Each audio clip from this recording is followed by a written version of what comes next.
Olá, tudo bem com vocês? Especialmente vocês, torcedores e torcedoras do Fluminense, do Corinthians e de inúmeras equipes do futebol brasileiro. Tudo bem? Espero que sim. Quero tocar com vocês nesse vídeo sobre essa partida entre Corinthians e Fluminense que definiu o segundo finalista da Copa do Brasil. O Fluminense está fora, está eliminado deste importantíssimo torneio, o segundo mais importante do futebol brasileiro, né? É que seria muito importante se conquistado fosse pelo Flusão, né? E o Timão vai para a final para disputar com o Flamengo o clássico das multidões na final da Copa do Brasil, né? A meu ver, as duas equipes que chegam à final são merecedoras, né? Acho que as duas melhores no caso aí, ao menos nessas disputas aí, chegaram à final, né? Contudo, após o jogo, muito tem se falado sobre a questão do Fluminense, do trabalho do Diniz também. Alguns também sustentam que o Corinthians não foi tudo isso e tal. Eu quero tocar nesses pontos nesse vídeo com vocês. Quero falar também dessa questão do Diniz, se ele decepcionou mesmo. Alguns sustentam contudo que não houve decepção, o Fluminense foi muito bem. O fato é que o Corinthians teve duas chances ali e fez 3 gols, né? Alguém me falou isso. O Corinthians teve só 2 chances e fez 3 gols, né? Também podemos tocar nisso aí também. E uma questão muito importante aí, que acho que é um bom ponto para nós tratarmos aqui também, é que alguns estão sustentando que o Fluminense só conseguiu, foi eliminado, né, não conseguiu eliminar o Corinthians porque jogou sem a sua dupla de volantes, né, mas é titular, o Nonato, que já não está mais no Fluminense, e também o André. Vamos tocar sobre tudo isso nesse vídeo. Antes disso, contudo, peço sua autorização para abrir um parênteses e falar que este vídeo tem um patrocínio da 1xBet, gente, que é um caso de aposta mundialmente conhecida, que patrocina inúmeras equipes aí no futebol mundial, e que se você ainda não conhece, eu vou sugerir a você que use o link que está na descrição desse vídeo e também no comentário fixado, para você se cadastrar lá no 1xBet. Contudo, quando você o fizer, volte aqui, pegue o código promocional 1xJosa, coloque lá para você dobrar o valor do seu primeiro depósito, tá bom, gente? Até o limite aí de $200. Mas por que Josa a 1xBet? Porque é tida na Europa como a mais confiável casa de aposta do mundo, gente. Além disso, é uma casa de aposta que não vai tratar você somente como um mero apostador, mas como um consumidor. Não vai ficar suspendendo mercados nos acréscimos dos jogos. E o mais importante de tudo, isso é importante demais, gente. Ó. Se você ganhar R$100 no casa de aposta, você vai receber esse valor sem muito problema. Se você ganhar R$1.000, daí pra cima, aí você vai perceber que tem casa de aposta e casa de aposta. Eu acho que o XBet não vai ter nenhum problema. Se você ganhar R$100, 50, R$100 ou R$10.000 ou mais, tal, você vai receber imediatamente, sem nenhuma burocracia. Vai por mim, porque isso realmente faz muita diferença, tá bom? Então usa o link que está na descrição desse vídeo, no comentário fixado, se cadastra lá. Depois volta aqui, pega o código promocional, Josa, e coloca lá. E aproveite os grandes jogos deste final de semana. Premier League voltando, né, gente? Oh, meu Deus do céu, né? É isso, tá bom, meus amigos? Então vamos lá. Fechando o parênteses, falando então agora dessa questão do Diniz aí e do Fluminense, né? E do jogo. Bom, o Corinthians foi superior, né? O Corinthians terminou a partida com 37% de posse de bola. O Fluminense com 63%, evidentemente. A impressão que a gente dava vendo o jogo era que, sobretudo no segundo tempo, né? E aí no segundo tempo, inclusive, quando muitos dizem que o Fluminense se cansou, né? Interessante isso, né? O Fluminense se cansou contra o time que tem um monte de jogador velho que é o Corinthians, né? É engraçado isso, né? É o Fluminense que se cansou, no segundo tempo. Entendi. Bom, a questão é o seguinte, ó. Corinthians foi superior. O Corinthians teve todo o domínio mental dos acontecimentos do jogo, no primeiro tempo e também no segundo. Claro que o Fluminense poderia perfeitamente ter conseguido ali fazer um gol, né? Também teve chance para isso. Não fez. Não fez. E não fazer gol também diz alguma coisa sobre a equipe. Não é isso? Afinal de contas, como é que foi o jogo lá no Maracanã? Foi 2-0 para o Fluminense, né? Poderia ter feito muito mais. Poderia ter acabado com o jogo. O Fluminense falhou no Maracanã, né? Por 2 problemas aí. Problemas que acusam sempre o Diniz de praticar as suas equipes. Um deles não fez os gols que precisava fazer, fez 2. Poderia e deveria ter feito muito mais. Poderia ter encerrado essa disputa lá no Maracanã, tamanha superioridade do Fluminense no primeiro tempo daquela partida. Fez 2 gols, mas falhou porque não conseguiu fazer mais. E qual foi a outra falha do Fluminense? Na defesa. Fez 2 gols e nas poucas estocadas do Timão, o Corinthians foi lá e fez 2 também e empatou a partida. No fim das contas, o Corinthians sai ali de uma escuridão completa no Maracanã, né, para um resultado absurdamente positivo pelo contexto do jogo, e traz ali o empate para a Neoquímica Arena. Na Neoquímica Arena, meu irmão, é muito difícil. Mas o Flamengo ganhou lá, o Palmeiras também ganhou. Mesmo assim, Além do mais, o Corinthians era uma equipe ali, num processo de formação, várias questões ali do jogo do Corinthians estavam ali funcionando enquanto outras não funcionavam. Esses ajustes vão acontecendo pouco a pouco. A gente já pode falar que o Corinthians é uma equipe completamente diferente daquela. É isso mesmo. Daquela que perdeu para o Flamengo. Talvez não seja tão diferente assim, a ponto da gente apontar, falar, o Corinthians vai ser favorito contra o Flamengo. Ali é uma outra parada, gente. Favorito ou não, ali é outra história. Pode dar qualquer um, evidentemente, na final. Mas o fato é que o Corinthians melhorou. Né? E o Fluminense tinha que aproveitar as oportunidades que teve para vencer o jogo no Maracanã. Não venceu por quê? Falhou em não fazer mais os gols, tendo chances para isso. Falhou em justamente permitir com que o Corinthians, nas suas poucas chegadas ao ataque, fizesse 2 gols. Falhas defensivas e falhas ofensivas. Sobretudo as defensivas. Este não é um problema do qual se acusa muito o Fernando Diniz? Claro que é. Vamos chegar lá. Fique comigo até o final que eu vou chegar nessa questão sobre o Fernando Diniz, o que eu acho dele ainda no Fluminense. É muito importante que você fique até o final para nós. Porque tem muita gente falando um monte de coisa aí, né? Vamos ver se vocês vão concordar comigo em relação a isso aí. A relação à minha definição sobre o que eu penso do Diniz nesse momento. Tá? Agora, o Corinthians foi merecedor, gente. O Corinthians conseguiu vencer o jogo aí de 3-0. No placar agregado foi 5-2. Como é que a gente questiona um resultado desse? 5-2 para o Timão. É uma goleada contra uma das equipes que melhor tem jogado futebol aqui no Brasil.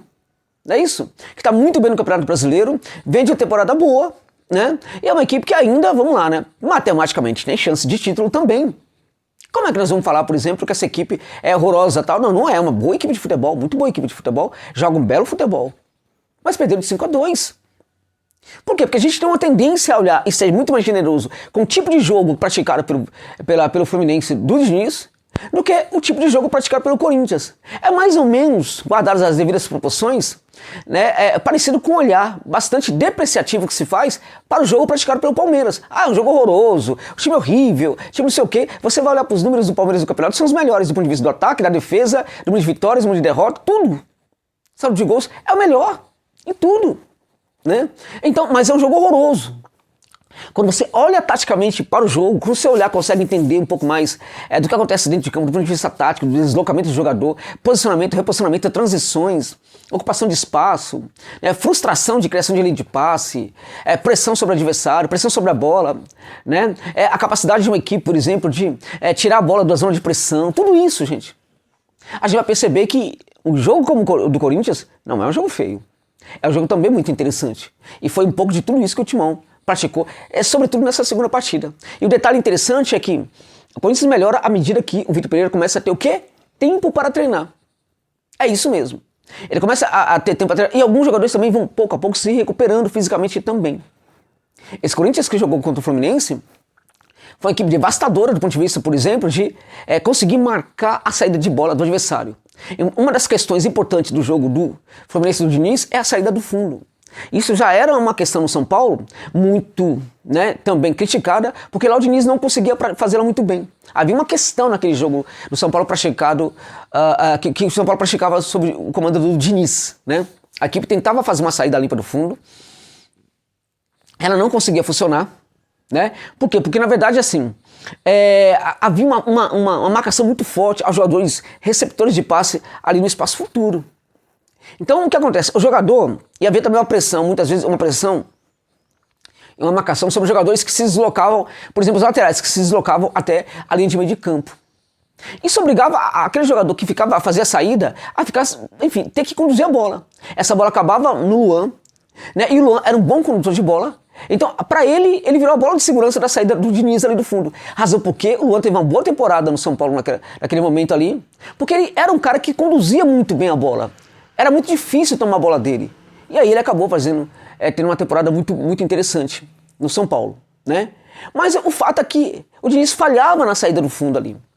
E ele não conseguia achar uma solução para o problema. E isso o persegue desde então. Uma outra questão que a gente via no jogo dele era a dificuldade defensiva, sobretudo quando a equipe levava contragolpe, né? Então, essas marcas aí ficaram tatuadas aí no trabalho do Diniz e muitos se aproveitam, inclusive, para criticá-los por causa disso. Só que no Fluminense, né, me parecia prematuro, né, e também um pouco assim, deselegante, inclusive, criticar o Diniz por causa disso, porque o seu Fluminense não vinha cometendo esses problemas.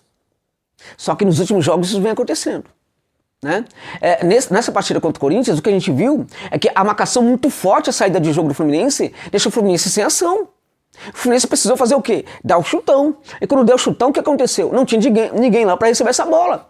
Ninguém à altura com essa capacidade para receber essa bola, parar, matar no peito e esperar cadenciar, esperar o jogador se aproximar. Por quê? Porque o Balbuena ganhava todas. Entende? Então o que acontece? A gente percebe aí que claramente que o Fluminense foi para campo com a sua proposta. O Fluminense nem se preocupou com o Corinthians. Foi somente aquela ideia de vamos lá fazer o nosso jogo. Eu vou fazer o meu jogo. Mas se o adversário colocar problema pro meu jogo, como é que fica? Como é que eu vou sair disso aí? Eu tenho que me importar também com o adversário para aquilo que ele pode fazer, para ter também receitas, né, para aplicar no jogo, né, quando ele me colocar dificuldades. E não foi isso que a gente viu na partida. E este é um ponto que o Diniz, né, precisa responder. Ele pode e deve ser criticado por causa disso. Porque a sua equipe vai a campo para aplicar uma proposta. E essa história de aparentemente não se preocupar com o adversário, tá errado isso aí. O adversário também pode gerar problema. E como é que eu faço se o adversário me colocar problema? Eu tenho que estar sabendo uma resposta para isso. Nós não vimos o Fluminense dando uma resposta para isso. Curiosamente, no começo do trabalho do Diniz, que eu elogiei muito, naquele jogo contra o Fortaleza, por exemplo, que ele foi extremamente pragmático pelo Campeonato Brasileiro, em que a equipe jogou fazendo cera no Castelão, e eu elogiei por causa disso. Eu falei, olha, que bom o Diniz pragmático, né? Esse Diniz parece que voltou, num certo momento, a ser o mesmo técnico de antes, né? Insistindo apenas com uma mesma proposta. E a gente não viu, por exemplo, variação, por exemplo, no jogo dele quando a equipe dele recebeu muita marcação. A gente não viu um jogador se deslocando um pouco mais, por exemplo, usava Celar pro fundo. A gente poderia dar esse passe, uma bola média ali para pegar alguém no meio de campo ali, se deslocando, atacando o espaço de forma diferente. A gente não via nada disso. Claro, teve o Fausto Vera, que foi um monstro em campo, um jogador absurdo em campo. No Queiroz também. Mas o que fez o Fausto Vera foi um negócio assustador. Assustador. Né? Jogador espetacular. E ao mesmo tempo a gente entra nessa polêmica aí. Ah, mas o Fluminense jogou sem dois dos seus principais jogadores ali. Não, os dois volantes, né? Um deles é um dos principais jogadores, talvez o melhor jogador da equipe, que é o André. Ok? Mas não foi por causa disso que o Fluminense perdeu. Não foi. Até porque, se o Fluminense é de fato essa equipe que pratica esse jogo bonito, porque taticamente é uma equipe bonita, se era uma equipe competitivamente, taticamente competitiva, ela pode perfeitamente lidar muito bem com a ausência de um dos seus jogadores, ou até dois. Dá perfeitamente para lidar com isso aí. Mas a questão é que a gente não via o jogo funcionando em todos os processos. A gente parar para pensar todas as ações praticadas pelo André, sobretudo pelo André, né? A gente percebe que o Fluminense sentiu muita falta disso. Mas tem muitas coisas que o André não faz na equipe. E essas coisas também não funcionaram. Né? Então não foi somente por causa do André. Esse é um ponto. Outro ponto não dá para analisar o jogo apenas a partir do que é Diniz, o que é o Fernando Diniz, a sua forma de treinar a sua equipe, o que é o Fluminense. A gente tem que olhar também para o Timão, que fez um jogo espetacular. E vai para o final aí para fazer uma final muito dura com o Flamengo. Vai ser um rival muito forte também para o Flamengo. Então é necessário olhar para o Corinthians também como um protagonista nessa eliminação do Fluminense. E foi uma grande eliminação. Eliminação realmente muito... Foi 5-2. Então a questão do Diniz é o seguinte, para mim é prematuro a gente ficar falando que tudo que ele tá fazendo no Fluminense não dá certo. Para mim ainda é prematuro. Ainda para mim pode até ser um pouco deselegante, mas aí eu acho que o torcedor tem um direito de falar o que quiser. E agora tá muito mais legitimado para isso. Falar que ele errou nas mesmas coisas de sempre. Na hora H, que o Fluminense precisava tal. A equipe dele falhou. Neste ponto precisamos concordar também. Embora é apenas uma situação. Vamos ver em outras aí. Tem o Campeonato Brasileiro, por exemplo. O Fluminense pode perfeitamente ainda lutar pelo título. É difícil, mas pode. E se conquistar o título? O Fluminense pode e deve ir também para a Libertadores de América. E tem de ir para a vaga direta. Até em virtude da posição que está na tabela do Campeonato Brasileiro. E se não for para a Libertadores de forma direta? Podemos aí sim, com uma amostra muito maior, falar que o Fernando Diniz realmente falha na hora H. E precisamos e devemos, neste momento, falar que sim, alguns problemas que as equipes dele costumam cometer, o Fluminense voltou a cometer também. Um outro detalhe, em relação a essa questão de perder muitos gols, a gente percebe que está faltando uma variação ali no ataque. Tá chegando e atuando do mesmo jeito. As ações são praticadas mais ou menos da mesma forma. Eu tenho que procurar o Cano. Então o jogo busca o Cano ali, no caso, né? Mas as variações são muito poucas. Nisso também a gente vê ali uma questão em que o técnico precisa trabalhar e acho que tem competência para trabalhar. Então acho que o Fernando Diniz, na verdade, Hoje podemos falar que a sua equipe falhou sim no momento H, mas essa amostra ainda é reduzida para nós falarmos que não serve para o Fluminense. Eu diria para vocês que, em nome de tudo que ele está fazendo até agora, precisamos esperar a temporada acabar para a gente dar um depoimento muito mais severo em relação ao que é o trabalho do Diniz no Fluminense. Até agora eu acho que está mais ou menos empatado.